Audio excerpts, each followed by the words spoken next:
So hi guys, welcome back to my YouTube channel again. So guys, in this video we will see how to change your battery style in Vivo T4x 5G. So guys, if you want to change your battery style, so guys, it is very easy. For this guys, first of all open the option of settings. In the settings section guys, go to the option of more connection. In the more connection guys, here you see the option of show real time network speed.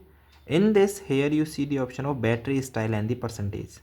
So just click it, and guys, here you see vertical, horizontal, circle, do not display, and outside battery, display outside the battery.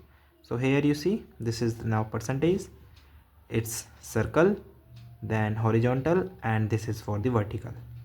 And I am comfortable with the vertical with the number inside the battery. So okay, so this is the way that you can check. So guys, thank you and have a nice day, and guys, subscribe our YouTube channel for the further informations.